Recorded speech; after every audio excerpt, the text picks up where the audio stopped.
Getting up earlier and earlier is not a strategy. If you want something you've never had, you must do something you've never done. We just opened enrollment for the next Renegade cohort. Join us. Check it out, renegadeaccelerator.com. You don't know what happens 10 years down the road from someone you meet at a freaking conference or business dinner, but I'm strategic about which of those I say yes to. I'm Amy Jo Martin. Welcome to the Why Not Now show.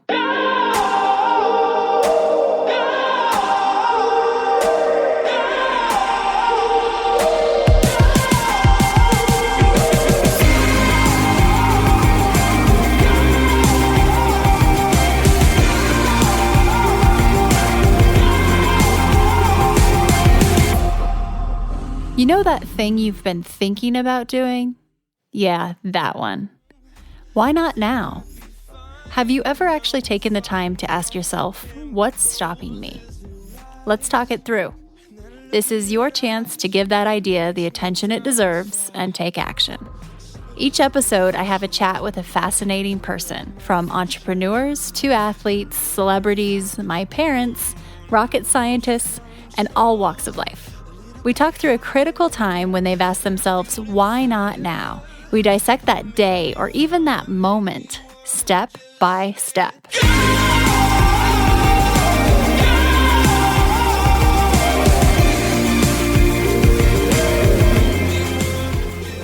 Sophia Amoruso is back on the show. She was one of our first guests in 2016, more than 300 episodes ago. When we recorded, Sophia had just been named one of the richest self-made women in the world by Forbes. She was on the cover of Forbes. She was the founder of Nasty Gal, which is named one of the fastest growing companies at the time. And she definitely was known as Girl Boss. She had her book, Girl Boss, as well as the platform behind all of this. Well, there was a TV show being made about her life that was going to be appearing soon on Netflix. And then about a month after we recorded, her entire world changed in every which way. Sophia catches us up and she fills us in on what she's doing now. I have so much respect for her tenacity, for her figure it out muscle, her creativity, and her ability to be real, because there are a lot of narratives out there. When someone like that is in the spotlight, it's not always easy to actually show up and share your own story, right? Share what is really going on. And then the lessons, the gold that she has to share today. Sophia fills us in on what she's up to now. She founded TrustFund, which is a fund investing in entrepreneurs, and she's doing this in a very unique way. She shares her new passion for poker, and she's getting ready to turn 40. How's that feel? She fills us in. There's so much discussed. Nothing was off limits here. And without further ado, here is Sophia Amoruso.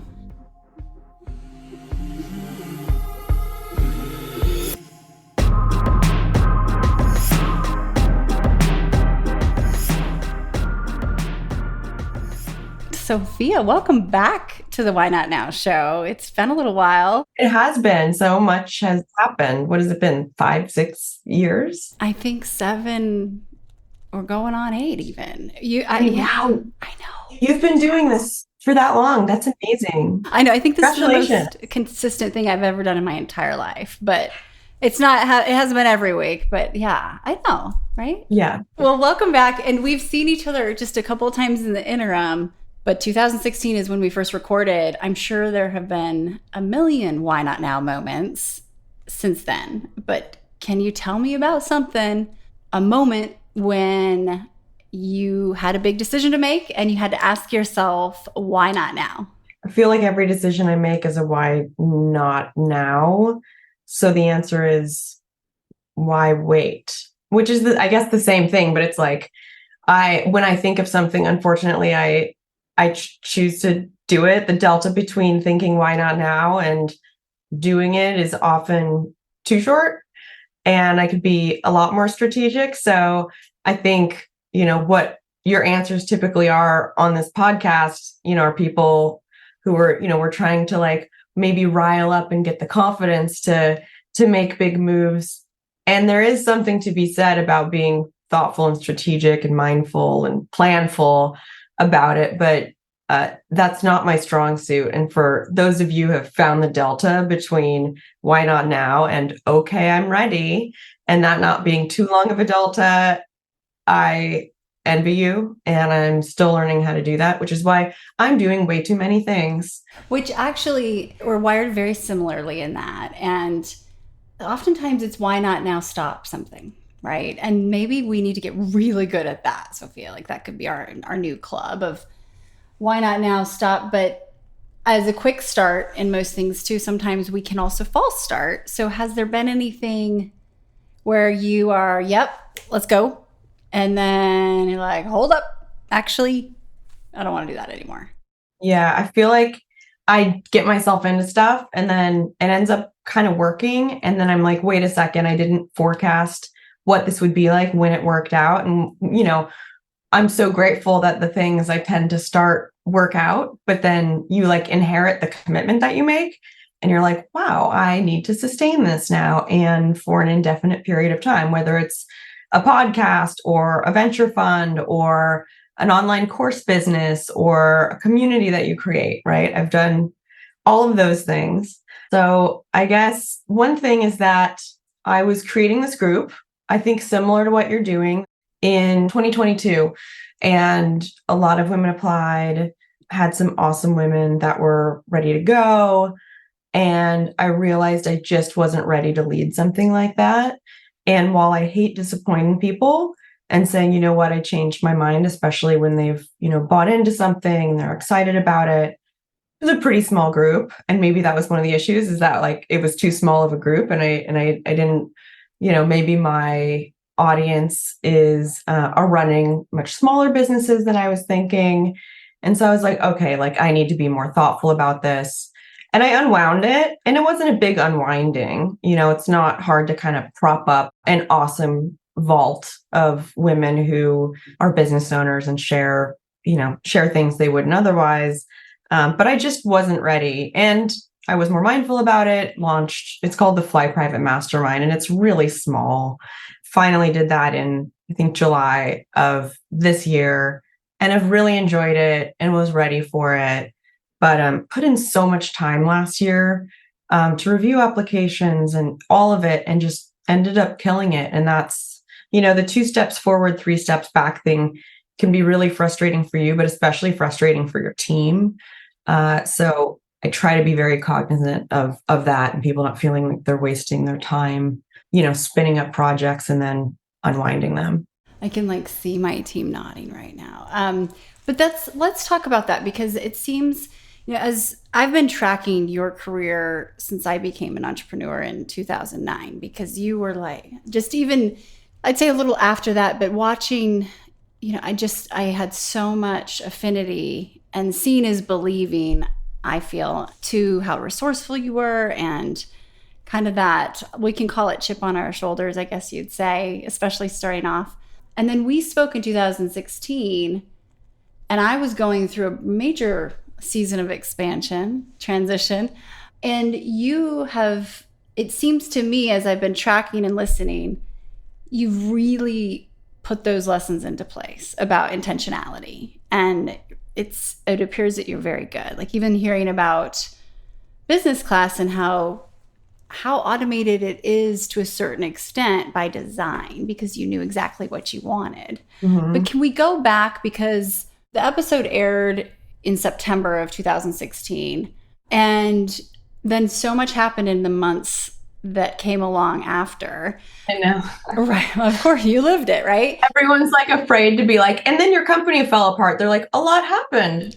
How do I articulate that? Well, and I'm sitting on I literally wound my company up just prior to that. And so I'm watching, and I think how you've navigated, and then also, again, applying those lessons, but you're so honest. And I really, really appreciate that about you. Because so many people aren't real about what really goes on. But can you catch us up a bit? When we interviewed, you were, I don't know if it had come out yet that you were on the cover of Forbes, and the TV show I had either just watched or was getting ready to, and all that jazz. And then it was like, here come the headlines. Yeah. It was a brutal time. In the span of 2016, I was like on top of the world. In June, on the cover of Forbes. July, my husband of less than a year, who had dated for like 5 years, it wasn't some fly-by-night thing, decided to leave. And this is all while they're making a Netflix series about my life that hasn't come out yet. That's about the origins of Nasty Gal. And by November of 2016, I had left Nasty Gal. And the Netflix series came out in April of 2017, depicting this girl starting a company called Nasty Gal, while I was, for the first time in my life, no longer part of first time in a decade, no longer part of Nasty Gal. So there was this huge, PR campaign coming out about this girl that I was 10 years prior, a few months after a bunch of negative press had hit. That was like, is she not a girl boss? There were headlines like, does the fall of girl boss mean that millennials aren't ready to lead? And it's just like, wow, representing a generation, that's a lot of pressure. So it was a major whiplash of like a high and a low, major low, and then this big kind of conflation of who I was as the girl boss, who I was as like a real CEO, this character on television who was like a comedic adaptation of me. And is she really like that? Oh, she's she's abrasive. Oh, she is a nasty gal, whatever. And it was just like everyone shouting about who I was all at once. And at that point, I was like, are any of them right? Am I any of those people? I don't think so. There's definitely some truth here and there, but it was really strange. Netflix goes into that time it was 130 million homes in 195 countries. So that's a lot of people. It's a lot of eyeballs. And television literally has people whose jobs are called critics. It comes with that. Mm-hmm. And there's another headline that was, the worst thing about Netflix's Girl Boss is its source material. I just have to take deep breaths even thinking about when you were going through that, and I've heard it, you interviewed before, of like the darkest day. It wasn't necessarily business tied.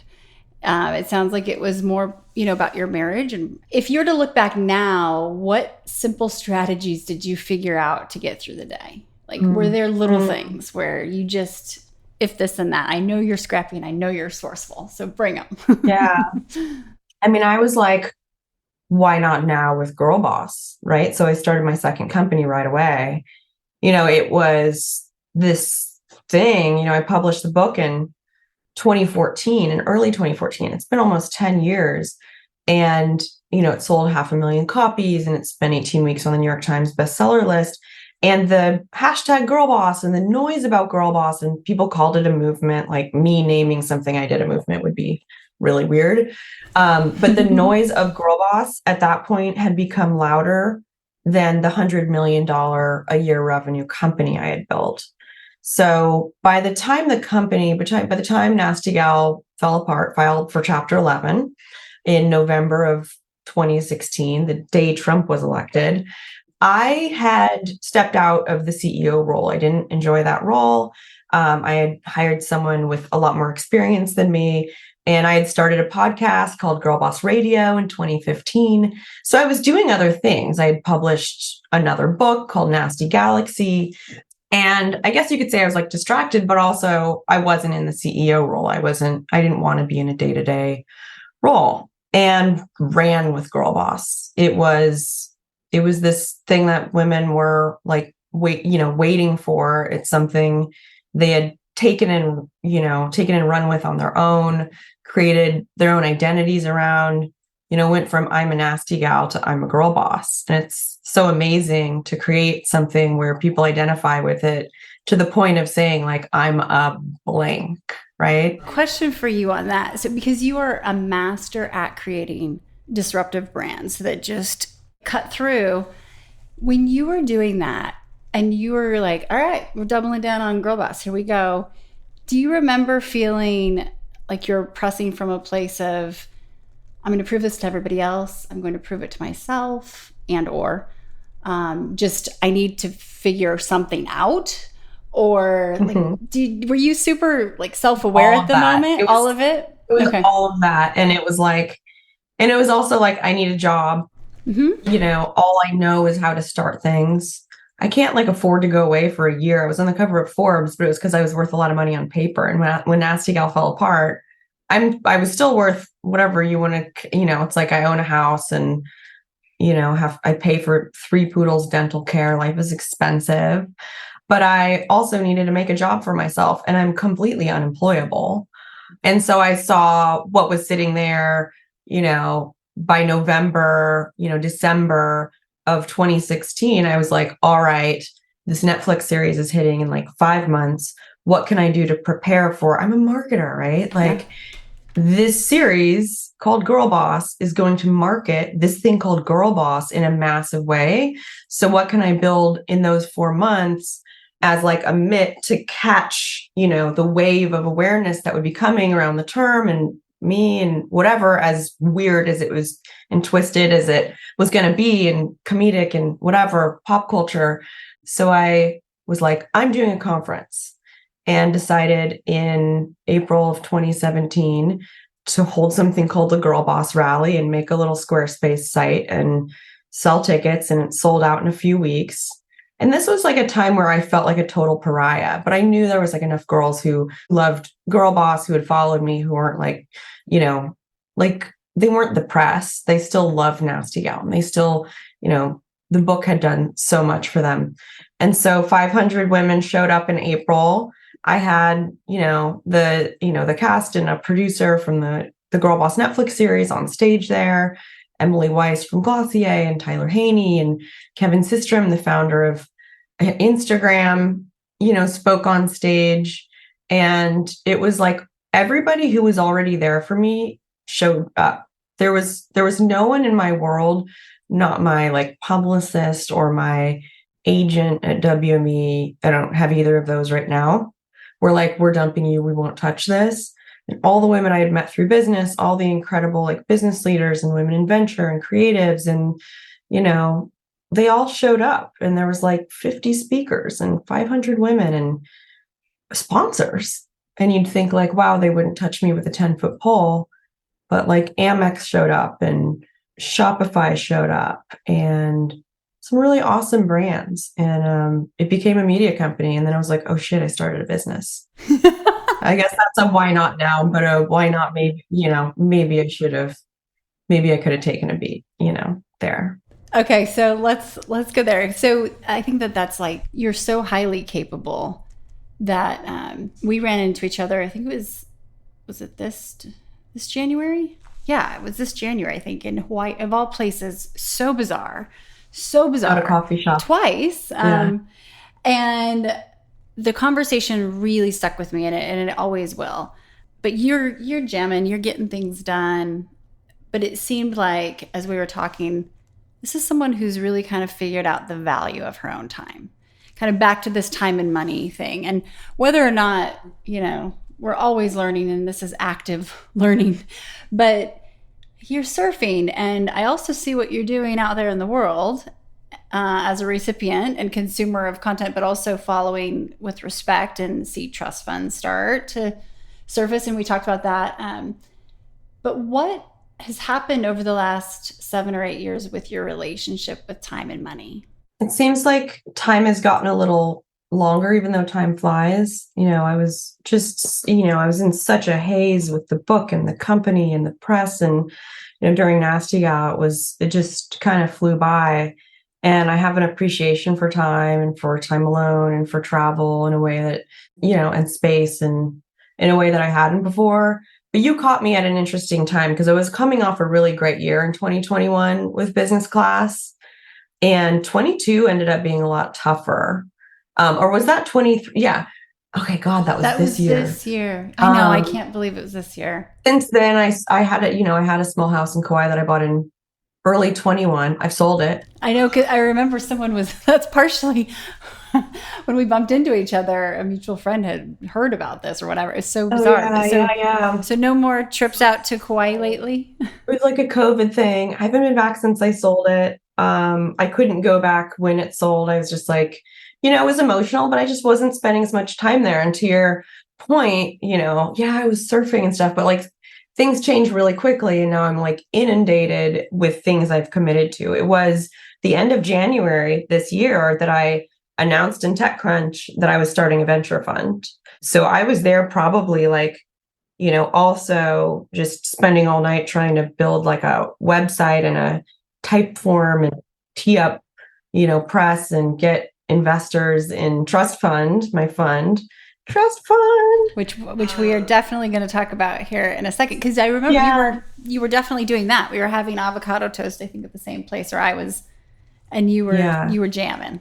I find it hard to turn off. Just back to time and money. I feel like I'm not answering your question.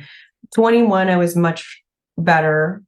22, I still kind of like fucked off a little bit. And 23, I'm like, all right, shit. Like, I need to think about my legacy. I need to think about what I'm doing for the next 10 years. I create content, but how's that going to look when I'm 50, right? I turned 40 in April. Probably fine, but is that something I'm going to enjoy doing? So what can I tee up now that is going to take a ton of time and be really grueling while I'm doing these other things like my online course, BusinessClass, and digital content and things with sponsors as an influencer, whatever. I don't even know like the number of things I'm doing, so that eventually maybe I can do one thing, because it's been a while, since I did one thing. I did it for about a year with BusinessClass. And as far as money goes, it's like I care a lot about money. I'm very motivated by money. I care about making an impact, and everything I do, just kind of naturally, the runoff is that it makes an impact. And now with investing and, working with entrepreneurs, which is like all I really want to do, it does, is how I spend my time. But I care a lot about money, and I'm very motivated by it. And my relationship with it tends to be kind of stressful, because I'm always and always have come from this kind of, I guess, lack mentality of like, I don't know what's going to happen tomorrow. I don't know if people are going to care about what I'm doing. Is this going to fall apart, especially after having things fall apart, right? My appetite for, my understanding of like my own mortality, both in business and I think also personally, as you age, that can happen, is something that's sadly developed over the, probably since we recorded our first podcast, but also that's a kind of a beautiful thing and creates a sense of urgency that I don't think I had in the past. Do you associate the two very closely, your time and money? So from a just scarcity perspective, you've seen a lot, and you've on even paper, same here, or just over my life, I've seen some pretty big roller coasters. So how do you say no? What are some of the things you do to figure out what to say no to? Because you're really good at creating opportunity. I know, it's weird. It's like dangerous when I'm really good at manifesting stuff. And then, like I said, I inherit my commitments, and then I'm, down the road, like, is this really the best way to spend my time? And I'm not flaky, but there are times where I'm really, I guess, like surgical and unapologetic about changing plans, and to the point of possibly disappointing people, because, I have a greater responsibility to, whether it's my team or my future or my focus, and not dropping the ball on kind of the bigger priority. As I sit here and when I spend my time, I know that the biggest impact I can make is spending time on things that have a material financial impact to my business. And that doesn't always mean having conversations about money. It could mean, for TrustFund, right? Spending time with one of my founders and their company, succeeding as a result of that is great for the fund.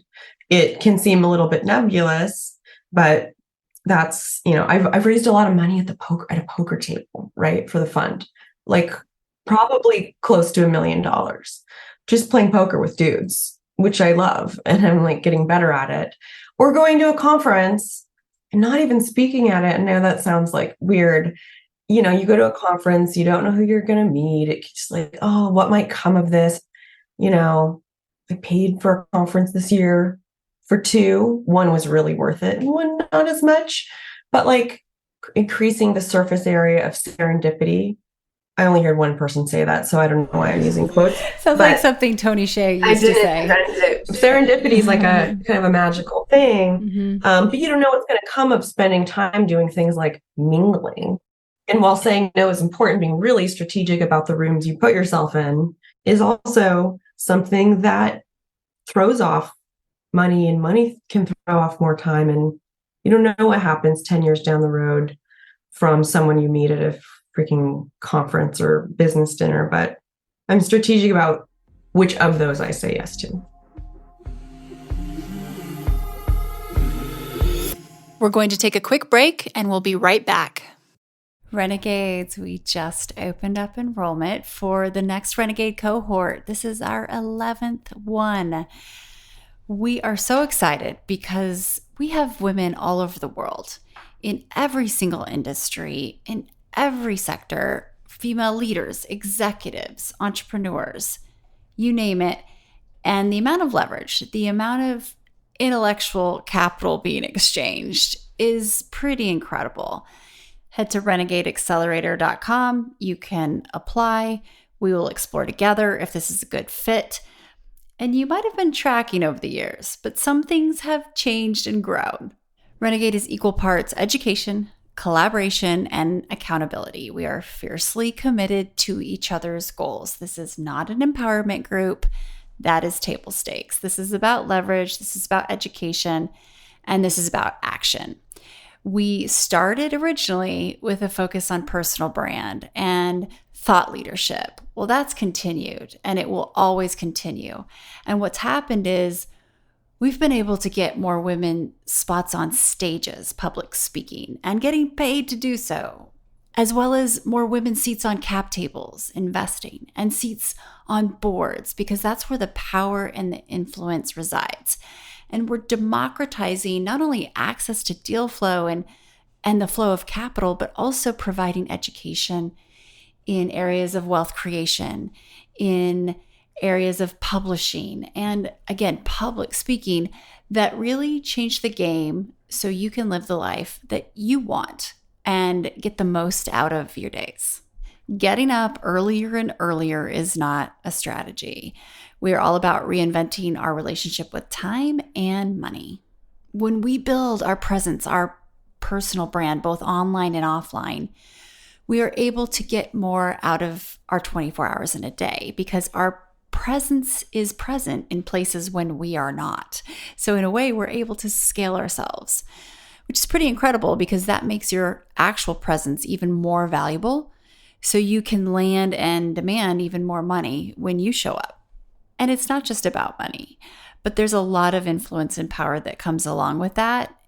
And there's a lot of optionality to spend your time how you want when you are generating more income. So you're able to make a bigger impact. And that's what we're all about.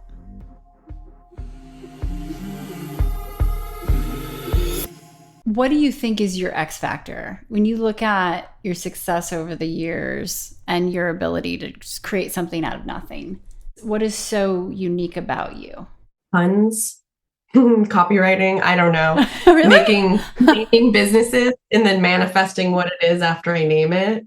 I don't know. I think charisma is part of it. You know, being able to access great people and curate great people, even if it's just in the beginning. You know, it was hiring people who, you know, for the most part, at least for a while, worked well together at Nasty Gal.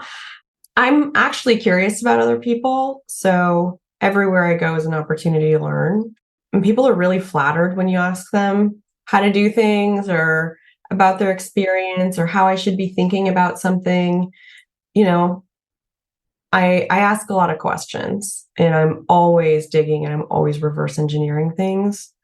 And then also then there, you know, again, there's that kind of sense of like, you know, like I said, lack. It's just like this could all go away at some point. So, you know, what can I do now to make the most noise, the most strategically in a way that people are going to connect to and really think about?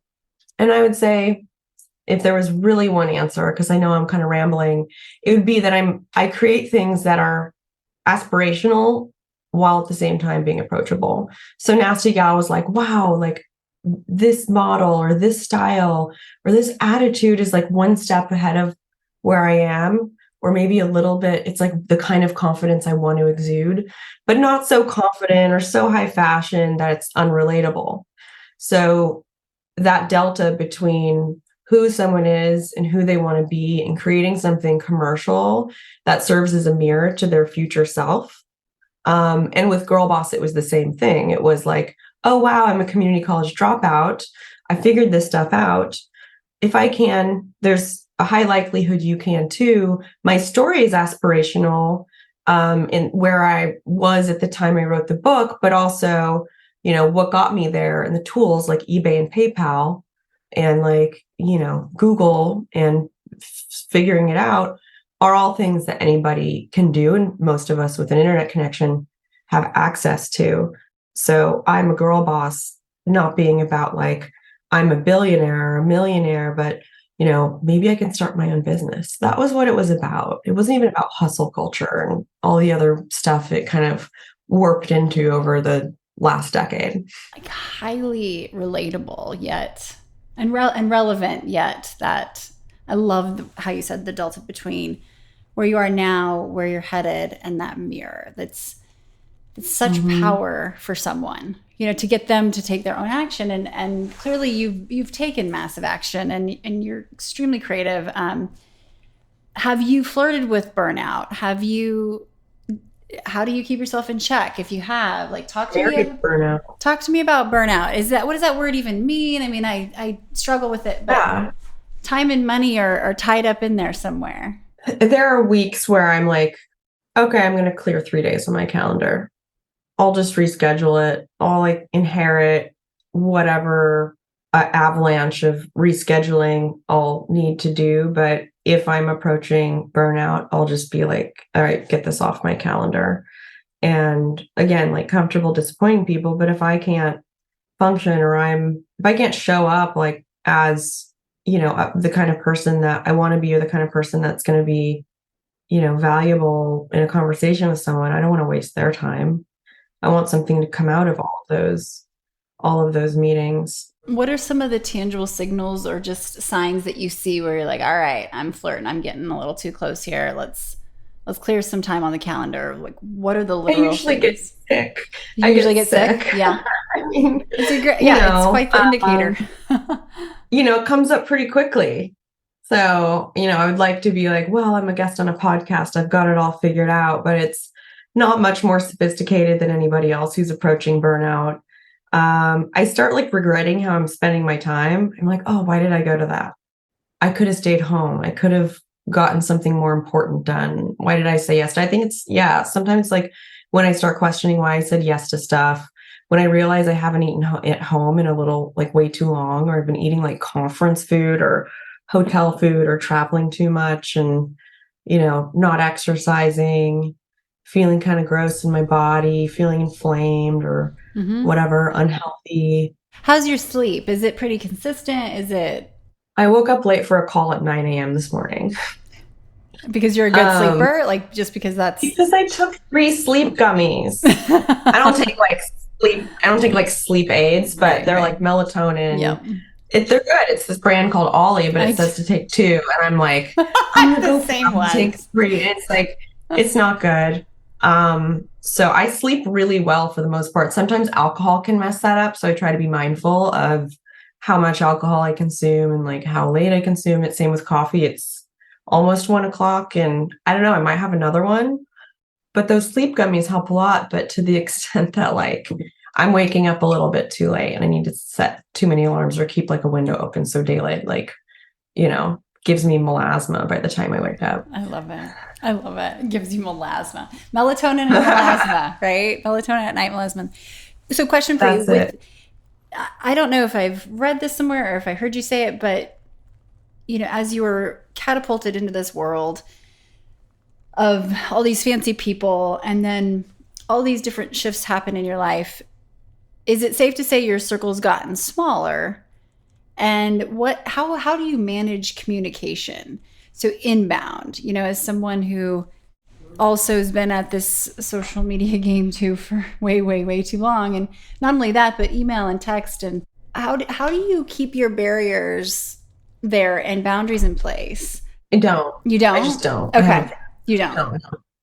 Sometimes I email people like a month later. But that's okay because that's when you got to it, right? I mean, that's okay. No, but Yep. That's not a great feeling for anybody. And I'm not like too special to respond. I'm also just trying to triage the most urgent stuff. And it's like taxes and car insurance and a leaking roof. It's just like just having a home ownership and like health. Yeah. Like physical, It's real like appointments. full-time job. I know. Like, yeah. I don't even have kids. Like, I don't have an excuse, But at least you're sleeping. I mean, that's a good thing. But do you have a system of sorts? So every once in a while, this happens where I just like kind of lash back at my communication, and I'll turn my out of office on for a year. Or like I learned how to do out of office or autoresponder on text. And it's nice because it just says, hey, this inbox is full. You can email here. And it's easy. You just go into the driving setting. And I just discovered this like maybe earlier this year.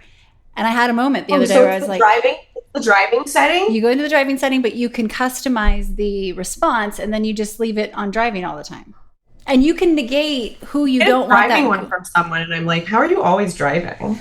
You can extract the people like certain clients or family members or friends. And it's not that everyone, I've created a lack of boundary that's caught up to me, right? So like with Renegade, there's several hundred people who we voice note or text, and that's just obviously not sustainable. So it's a redirect, but yeah, it's really magic. I can show you how. I'm like, where's the setting? I'm like so ready. I'm looking at my phone. Okay, we can even do it right now for anyone that's listening. So if you go in and you know where it says like focus, do not disturb. So you go to driving and you hit settings, and then it says auto reply. Go to auto reply. Yeah. And it gives you, if you scroll down, auto reply message. Yeah, mine says like, hey, here's my... Okay, read it to me. It says, this text message inbox is full. Please email instead if you need a business response. Amy at the rest of my email. And then it says, if you have an urgent matter, please call. Renegades write the rules. Thank you, Ajo. But you have a business phone number. I have one phone number. For all of my life. Like, this is the only mobile number I've ever had. And so the other day I had 250 unread text messages, and that's not like me at all. But you can negate people too that don't get that. Anyway, I'm telling you, just being able to breathe, because you don't want to have to owe people a response right away, but you also care. So anyway, that's my tip. I'm like so excited. Yeah. Thank you. Absolutely. But for you with your circle, so do you have a set of friends or a set of group of like a couple of people that they're your people, you hang out with them, and then that's it? Kind of. Yeah. I mean, I was thinking about my 40th birthday, and I'm like, there's like a few really close friends. And there's a lot of people that I know that I also care about. But like, who do I want to see? Like, you're supposed to make a big stink about your 40th. And I'm like, I don't really care. Not that it's depressing. I'm like, fine. I'm like, cool. I'll like, figured out hygiene, and I got my eyebrows tattooed. I'm like, I think I'm okay. My life is good. So I'm not like, 40, I don't have kids. 40, I haven't blank. I'm like, cool, whatever. So I'm like, it's not like, I don't want to do something. I don't care only because it's not actually like a milestone for me. But I've got like 3 best friends. One's in New York, one's here in LA. 2 are here in LA. And then, those are all girls. And then actually 3 are in LA. And I just went to Bali with one of them. And then there's like, I would say like one dude friend, Johnny, he's in New York. And then my boyfriend, but like, it's pretty small. And we'll go on like couples dates in LA with other couples. And like, there's people I really enjoy. But, I've got like my close friends.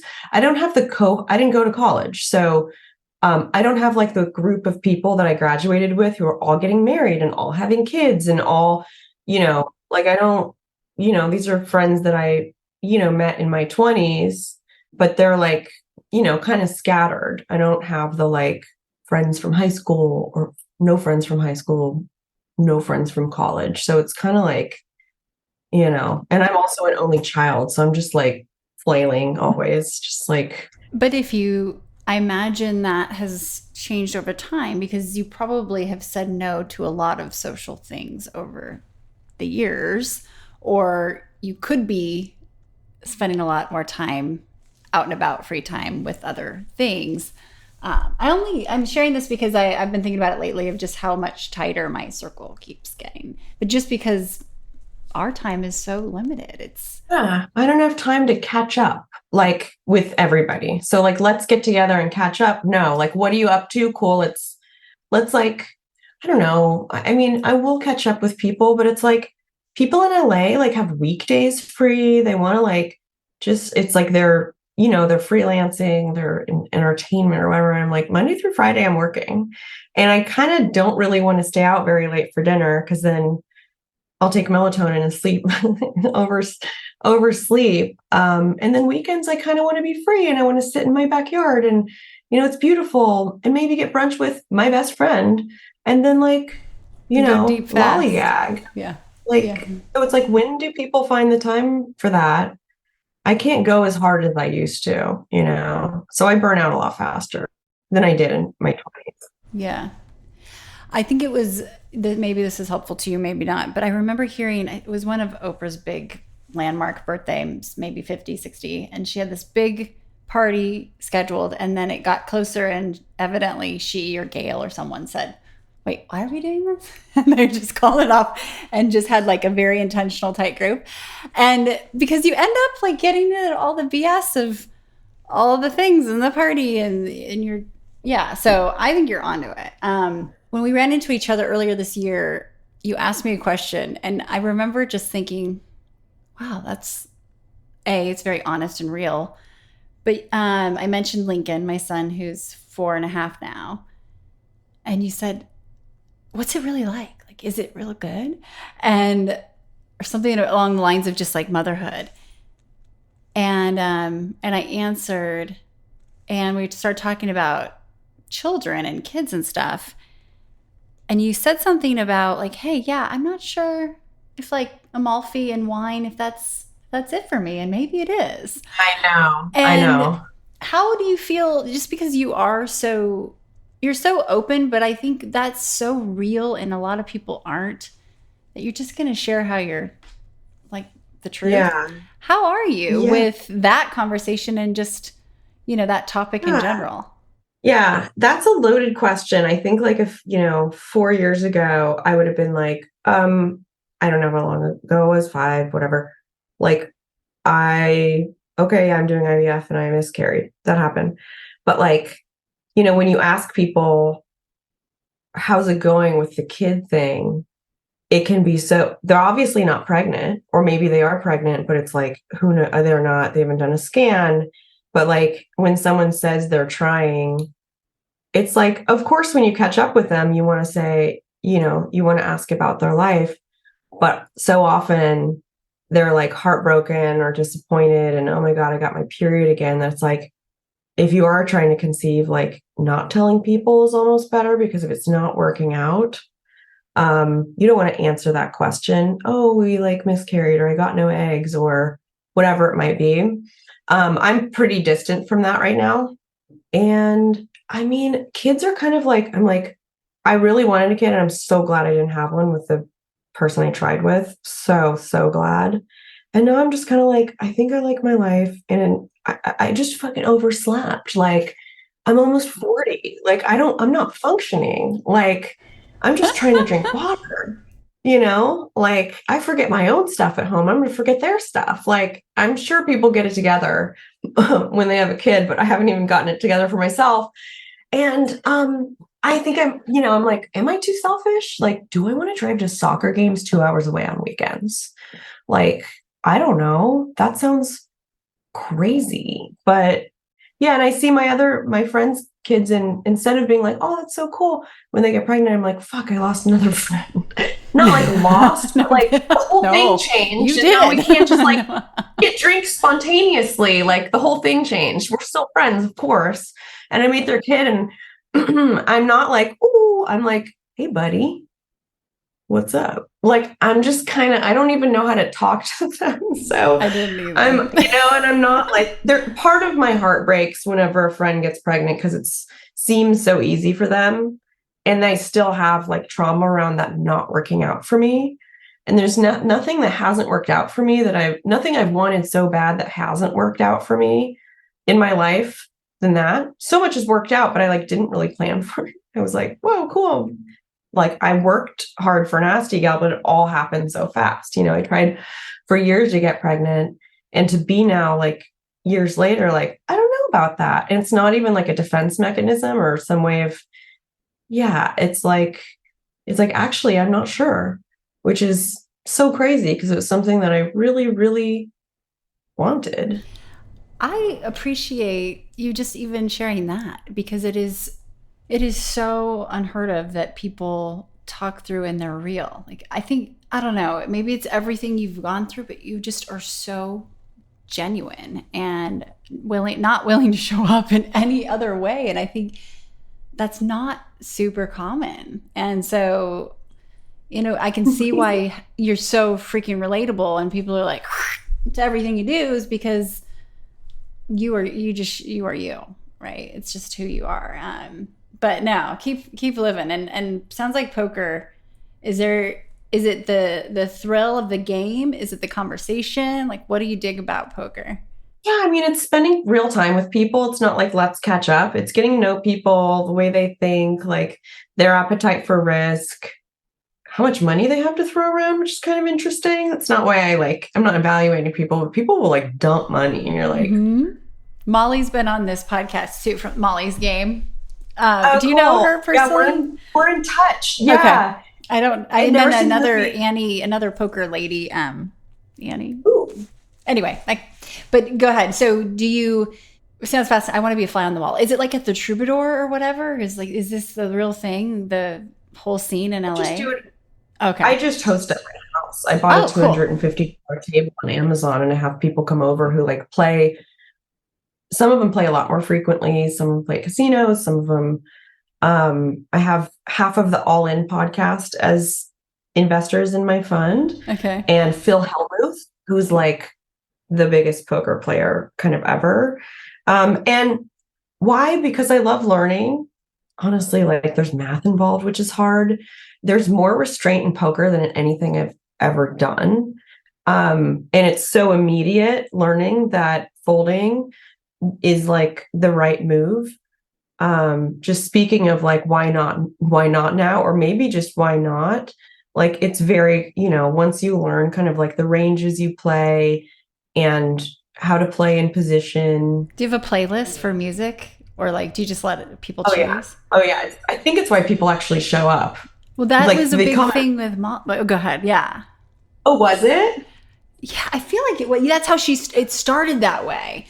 Sometimes I get mixed up between us having the actual conversation on the podcast and the movie and her movie, and I'm like, but no, it's so do snacks too and all that jazz. Like it's a thing. It's pretty tacky. I make like it's a beautiful charcuterie, but it's about this big. I love it. And I get like LaCroix, and I buy pizzas delivered, and some people order their own food. They're like, I'm gonna get like pokey or something healthier, but I'm like, I'm getting pizza. And then Do you I have chit everybody. chat while you're doing a hand? Like, do you chit chat? Are you talking about something, or are you really focused on the game? I'm pretty focused on the game. But people chit chat. They're chit chatting. They're like, I'm actually choosing people with personality and charisma more specifically, and people who have a certain level of acumen. So it's like relatively fair and not like someone playing for the first time at the table. But I'm actually having something in my house on Friday. Are you around? Are you in you're in LA? Where are you I'm in around? Austin, unfortunately, but I'll be in LA soon. So if it works out, I want to come and You live in watch. LA? No, I used to live in San Diego. When I interviewed you, I was living on the boat trying to figure out my Okay. life. Oh, that's so cool. Yeah, I think it's Um, because I saw you in LA last. yeah. But Okay, yeah, I'm I'm gonna hosting. see if you have anything when in December when I'm. Yeah, yeah. I know we need to wrap up here, but I have a few quick questions I want to make sure that we cover too on trust fund, and just if there's any call to action for anyone that, or any, whether it be founders or you want to plug someone in your portfolio or whatever it may be. Let's make sure that we touch on that. I saw your AI chatbot Tyler's thing I pop up, know. and I'm like, I never actually used that. but So it's cool. I was like, oh, is he telling us, giving us like, hey, don't forget to talk about this. you. But I said there's an AI company in your portfolio, isn't there? Yeah, there's two. One's called Nectar AI, and it's these two women in Seattle, Misbah and Farah. They're sisters, and they worked at Meta specifically in kind of messaging, private messaging, and that, now more time is spent in messaging on social platforms than in feed or anywhere else. And they're creating something where brands can connect with customers in, that's AI assisted, that their team has kind of like a portal backend, but it also sends messages through Instagram. It's more sophisticated than that, but they're very early. So TrustFund invested in that. And also one is called Browse AI, which basically turns anything on the internet into like a Google alert. So you can select an entire website, say like a LinkedIn company profile, and it'll have you like name a title for each of those fields. So company name, number of employees, location, whatever. And then it will like map that into the browse. That's a Chrome extension. It'll map it into the browse platform, and it will dynamically update changes on those pages and alert you when the company's headcount goes up or down. If you have an e-commerce site, you can do that on a company's product detail page and see when the price is, when they drop a price. Very cool. Um, Browse which AI. is, yeah, it's really Okay. cool. Both B2B and like, could you do it for pricing on an airline or something like that? Like, probably. Anything. Yeah. Yeah, Okay. anything. Um, Yeah. when I say the word renegade, who comes to mind? What's a renegade? I mean, Liquid Death are renegades. I think, they're selling water, but they've created a brand that people are obsessed with, and Mm-hmm. it's water. It's canned water. So if you can turn canned water into something that people identify with, like as a brand, especially a brand that like has like heavy metal text and skulls on the front and is like in every, 7-Eleven and Erewhon and everything, massive, massive distribution. I think that's like very much a coup. And there's very few brands that can have like an abrasive brand, an abrasive like name, similar to Nasty Gal. That can pull that off. I love it. And then when you look back at, let's say 2016, because that's where this all started, that's when we first connected. If you were to go back and say, all right, you know, things are about to change, to yourself, if you knew that you could give yourself just a little bit of either wisdom or say something, it doesn't have to be advice, it could just be anything. What would you go back and say pre some of those big shifts? Yeah. There's a Rainer Maria Rilke quote that is, "No feeling is final." And I think it's just important to remember that you may not have perspective right now, but you will. And the feeling that you have right now will change. It will go away, even if it feels like, the end of the world or some certainty. Beyond death, there's not a lot of certainty. Everything changes and everything's in flux. And that's the hardest thing, is embracing ambiguity. But when you think that you know something, remember that it's, chances are it's not true and it's not permanent. Like nothing is certain. It's so good. That's really good. Thank you so much. Thank you. Keep showing up and sharing. Thank And you. yeah, I really appreciate you. And till next time, hopefully it'll be sooner I than seven or know. eight I years. know. So much will happen between now and then. I know we'll have a lot. All right. Thank you Awesome. so much. And You are a true renegade. Absolutely. And we'll keep following along. All right. I'll talk to you soon. Thanks.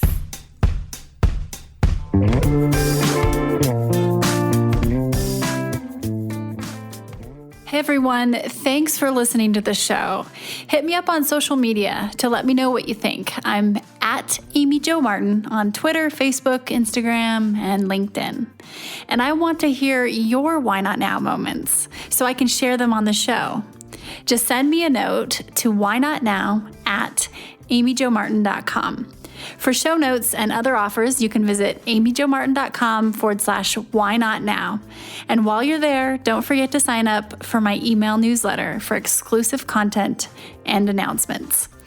A big thanks to Rock Salt Music for all of the tunes by the talented John Coggins.